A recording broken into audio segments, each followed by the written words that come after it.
बाबा 40 चोर की सरकार मान रही, हेल्थ मिनिस्टर की बर्खास्तगी, डिसमिसल, ये सारे सूबे वैक्सीन मुफ्त चला रही हैं और थोड़े सरकारी हस्पताल च वैक्सीन है नहीं, तुसी प्राइवेट हस्पतालों च क्यों बेच रहे हो, उन्होंने मुनाफा क्यों कमा रहे हो उस मौके ते? 1.5-2 साल हो गए हैं, डीजल के रेट, पेट्रोल के रेट आसमानां नूं छू रहे ने, हज़ारां करोड़ रुपया वैट चों कमाई कर रहे हैं, लोगों का बोझ हल्का किया, लोगों के काम बंद कराते, लोगों दी किश्तां टुट गईयां, चाहे वह टैक्सी वाला, गड्डी वाला, बस वाला, ट्रक वाला, दुकानदार है, इंडस्ट्री वाला, रियायत की दी। आपदे फार्म ते बह के चीकू सीताफल की गल करके मसले हल नहीं होने। एक मिनिस्टर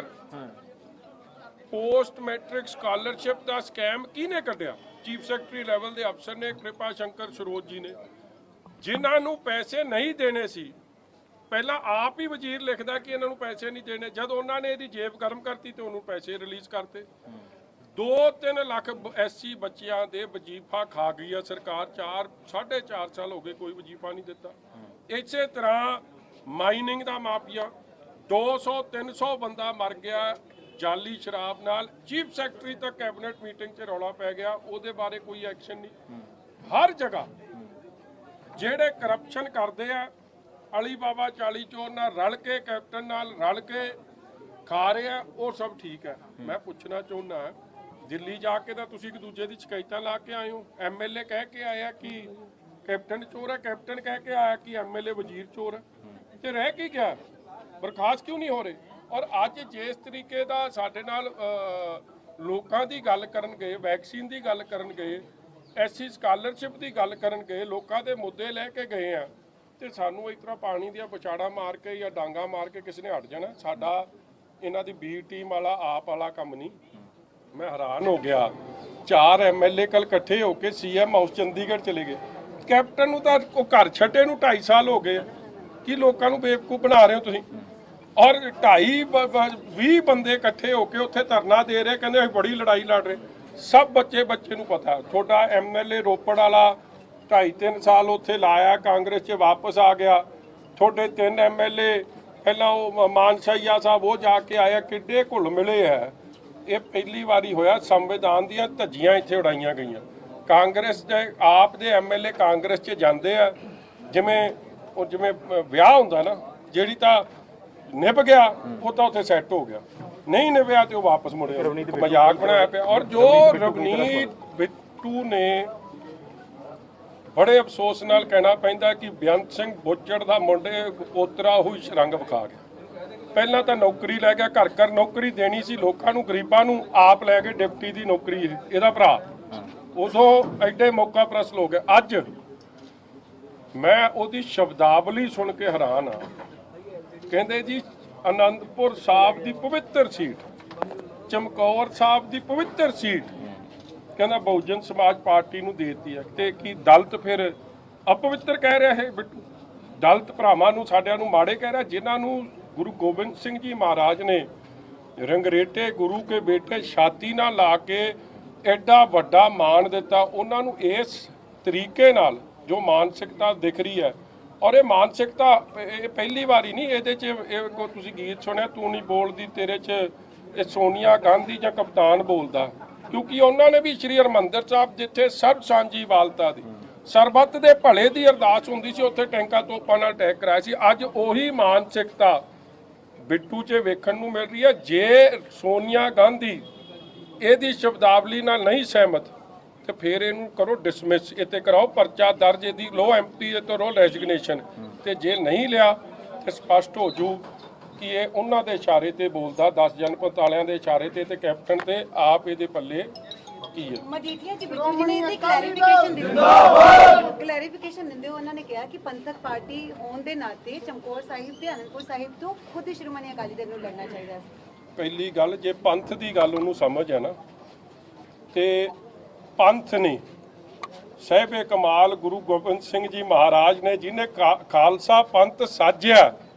उन्होंने SC भाईचारे नूं ਦਲਿਤ ਭਾਈਚਾਰੇ ਨੂੰ ਸਭ ਤੋਂ ਵੱਡਾ ਮਾਣ ਬਾਬਾ ਜੀਵਨ ਸਿੰਘ ਜੀ ਨੂੰ ਦਿੱਤਾ ਔਰ ਇਹ ਗੱਲ ਕਹਿ ਕੇ ਦਿੱਤਾ ਰੰਗਰੇਟੇ ਗੁਰੂ ਕੇ ਬੇਟੇ ਔਰ ਜਾਤ ਪਾਤ ਦਾ ਫਰਕ ਮਿਟਾਇਆ ਸਭ ਸਾਂਝੀ ਵਾਲਤਾ ਸਰਬੱਤ ਦੇ ਭਲੇ ਦੀ ਗੱਲ ਕੀਤੀ ਹੈ ਔਰ ਇਹ ਬਿੱਟੂ ਫਿਰ ਕੀ ਕਹਿਣਾ ਚਾਹ ਰਿਹਾ ਕਿ ਉਹ ਅਪਵਿੱਤਰ ਹੋ ਗਏ ਇਹ ਬਹੁਤ ਵੱਡਾ ਇਹ ਗੁਰੂ ਸਾਹਿਬਾਨਾਂ ਦਾ ਅਪਮਾਨ ਹੈ ਇਹ ਕੇਵਲ ਦਲਿਤ ਭਰਾਵਾਂ ਦਾ ਨਹੀਂ ਇਹ ਗੁਰੂ ਸਾਹਿਬਾਂ ਦਾ ਅਪਮਾਨ ਹੈ ਕਿਉਂਕਿ ਸੰਦੇਸ਼ ਉਪਦੇਸ਼ ਗੁਰੂ ਸਾਹਿਬ ਦਾ ਔਰ ਇਸ ਤਰੀਕੇ ਦੀ ਸ਼ਬਦਾਵਲੀ ਇਹਨਾਂ ਦੇ ਮੈਂਟਲ ਹੈਲਥ ਨੂੰ ਔਰ ਸੋਨੀਆ ਗਾਂਧੀ ਦੀ ਸੋਚ ਨੂੰ ਕਾਂਗਰਸ ਪਾਰਟੀ ਦੀ ਸੋਚ ਨੂੰ ਦਰਸਾ ਰਿਹਾ ਕਿ ਇਹਨਾਂ ਦੇ ਕੀ ਹਾਲਾਤ ਬਣੇ ਪਏ ਮਜੀਠੀਆ ਜੀ ਅੱਜ ਕੋਵਿਡ ਪ੍ਰੋਟੋਕਾਲ ਦੀ ਵੀ ਪਾਲਣਾ ਜਿਹੜੀ ਹੈ ਨਹੀਂ ਹੋਈ ਇਸ ਤੋਂ ਪਹਿਲਾਂ ਵੀ ਕੇਸ ਤੁਹਾਡੇ ਤੇ ਦਰਜ ਕੀਤੇ ਤੁਹਾਨੂੰ ਗਏ ਨੇ ਕੋਵਿਡ ਪ੍ਰੋਟੋਕਾਲ ਦੀ ਪਈ ਹੈ ਪੰਜਾਬ 'ਚ ਮੌਤ ਦੀ ਦਰ ਸਭ ਤੋਂ ਵੱਧ ਹੈ ਕੋਵਿਡ ਪ੍ਰੋਟੋਕਾਲ ਹੀ ਫੋਲੋ ਕਰਦੇ ਰਹੇ ਹੁਣ ਤੱਕ ਜੇ ਉਹ ਚੀਕੂ ਸੀਤਾਫਲ ਸੁਣੇ ਨਾ ਤੇ ਹੁਣ ਕਰੀਏ ਕੀ ਤਾਂ ਖਵਾਉਣ ਚੱਲੇ ਸੀ ਕਿ ਨਿਕਲ ਆ ਬਾਹਰ ਉੱਥੋਂ ਆਪਦੇ ਮਹੱਲ ਤੋਂ ਆਪਦੇ ਜੰਗਲ ਚੋਂ ਔਰ ਇਹ ਆਪ ਵਾਲੇ ਤਾਂ ਰਲ ਕੇ ਖੇਡਦੇ ਆ ਕੱਲ ਗਏ ਸੀਐਮ ਹਾਊਸ ਉੱਥੇ ਤਾਂ ਰਹਿੰਦਾ ਕੋਈ ਨਹੀਂ ਇਹਨਾਂ ਨੂੰ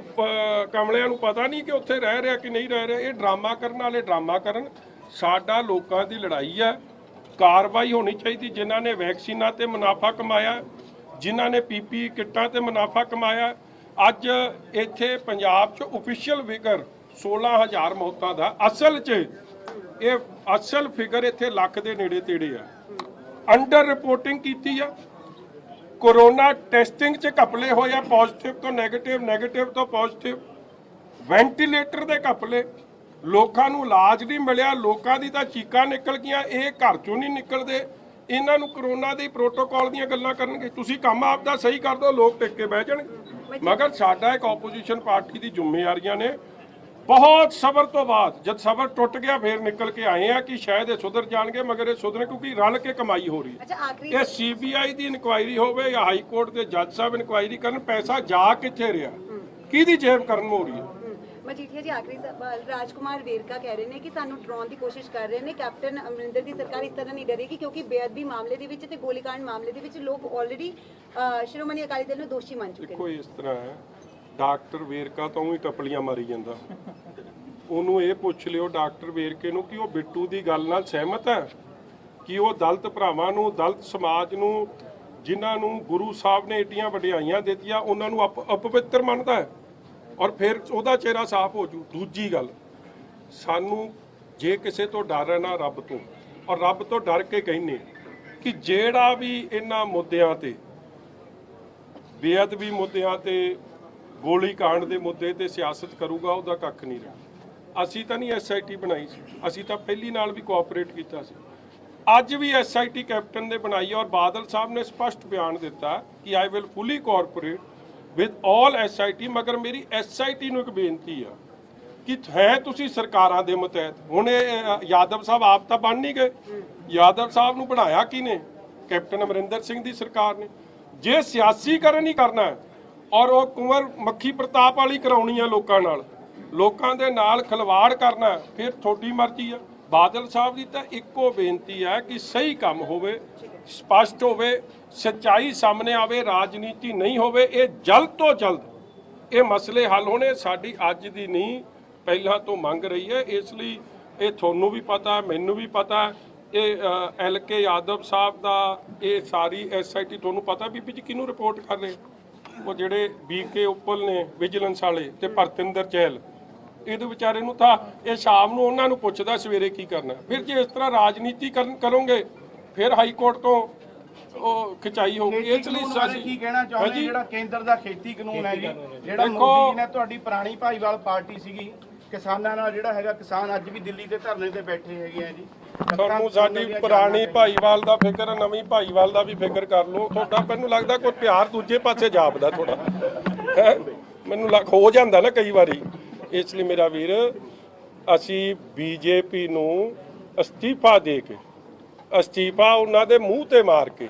ਔਰ ਕਾਂਗਰਸ ਤੇ ਆਪ ਵਾਂਗੂ ਨਹੀਂ ਜਿਹੜਾ ਉੱਥੇ ਬਾਈਕਾਟ ਕਰਕੇ ਰਲ ਕੇ ਖੇਡ ਗਏ ਸਭ ਤੋਂ ਵੱਧ UPA ਦੀ ਗਿਣਤੀ ਸੀ ਰਾਜ ਸਭਾ 'ਚ ਉਹ ਤਾਂ ਬਾਈਕਾਟ ਕਰਕੇ ਉਹਨਾਂ ਨੂੰ ਰਸਤਾ ਦੇ ਦਿੱਤਾ ਲੋਕ ਸਭਾ 'ਚ ਇਹ ਬਾਹਰ ਕਾ ਕੇ 40 MP ਇਹਨਾਂ ਦੇ ਮਗਰ ਡਟਵਾ ਵਿਰੋਧ ਕੀਤਾ ਔਰ ਮੈਨੂੰ ਇਸ ਗੱਲ ਦੀ ਤਸੱਲੀ ਹੈ ਜੇ BJP ਨੇ ਸਾਨੂੰ ਗੁੰਮਰਾਹ ਕਰਨ ਦੀ ਕੋਸ਼ਿਸ਼ ਕੀਤੀ ਸਾਡੇ ਨਾਲ ਝੂਠ ਬੋਲਣ ਦੀ ਕੋਸ਼ਿਸ਼ ਕੀਤੀ ਜਦੋਂ ਪਰਖ ਦੀ ਘੜੀ ਆਈ ਆਰਡੀਨੈਂਸ ਨੂੰ ਲਾਅ ਨਹੀਂ ਬਣਨਾ ਸੀ, ਇਹ ਕਾਨੂੰਨ ਉਸ ਦਿਨ ਬਣਨਾ ਸੀ ਜਦ ਪਾਰਲੀਮੈਂਟ 'ਚੋਂ ਪਾਸ ਹੋਣਾ ਸੀ। ਉਸ ਦਿਨ ਅਸੀਂ ਇਹਨਾਂ ਦਾ ਵਿਰੋਧ ਕੀਤਾ ਔਰ ਅੱਜ ਬਹੁਜਨ ਸਮਾਜ ਪਾਰਟੀ ਤੇ ਅਸੀਂ ਜਿਨ੍ਹਾਂ ਨੇ ਡਟਵਾਂ ਵਿਰੋਧ ਕੀਤਾ, ਔਰ ਸਤੀਸ਼ ਸ਼ਰਮਾ ਜੀ ਇੱਥੇ ਆਏ ਸੀ ਮਾਇਆਵਤੀ ਜੀ ਵੱਲੋਂ, ਇਹ ਵੀ ਡਟ ਕੇ ਨਾ ਕਾਲੇ ਕਾਨੂੰਨਾਂ ਦੇ ਖਿਲਾਫ ਬੋਲੇ ਸੀ। ਔਰ ਅੱਜ ਇਹ ਦੋਵੇਂ ਪਾਰਟੀਆਂ ਰਲ ਕੇ ਕਿਸਾਨਾਂ ਦੇ ਹੱਕ 'ਚ ਔਰ ਭਾਈਚਾਰਕ ਸਾਂਝ ਵਾਸਤੇ ਪੰਜਾਬ 'ਚ ਇੱਕ ਦੂਜੇ ਨਾਲ ਮੋਢੇ ਨਾਲ ਮੋਢਾ ਮਿਲਾ ਕੇ ਕੰਮ ਕਰਨ ਲਈ ਤਿਆਰ।